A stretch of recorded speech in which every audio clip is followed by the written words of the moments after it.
അപ്പോൾ ഇന്നത്തെ പരിപാടി ചൂണ്ടയിട്ട് പിടിച്ച ഒന്നാം തരം വരാലിനും ചെമ്പല്ലിനെ നമുക്ക് ഫ്രൈ അടിക്കാം. ചെമ്പല്ലിക്കിട്ട ചൂണ്ടക്കകത്ത് കിട്ടിയേ ഈ പൊണ്ണം വരാൽ.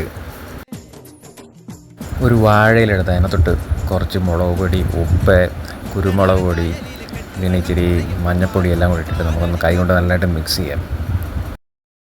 അതിനകത്തോട്ട് നമുക്ക് കുറച്ച് വെളിച്ചെണ്ണ അങ്ങോട്ട് വെച്ച് വീണ്ടും കൈ കൊണ്ട് തന്നെ ഇവിടെ മിക്സ് ചെയ്തിട്ട് അടുത്ത ആഴ്ച ഒരു പൊളി ഐറ്റമായിട്ട് വരുന്നുണ്ട്. അപ്പം ചാനലൊന്ന് നോട്ട് ചെയ്ത് വെക്കുക. വീഡിയോ ഇഷ്ടപ്പെട്ടെങ്കിൽ ലൈക്ക് ചെയ്യുക.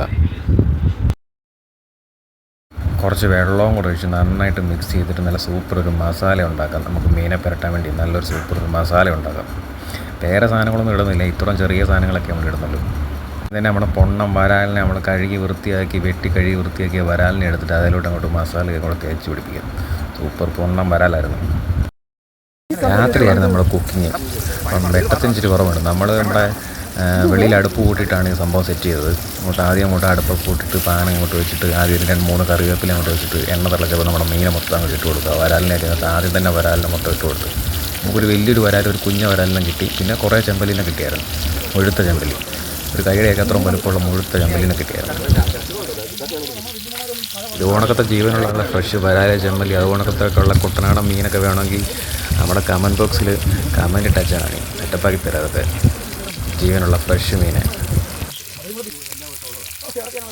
മീനൊക്കെ ഏകദേശം സെറ്റപ്പായി വറുത്തിട്ടുണ്ട്.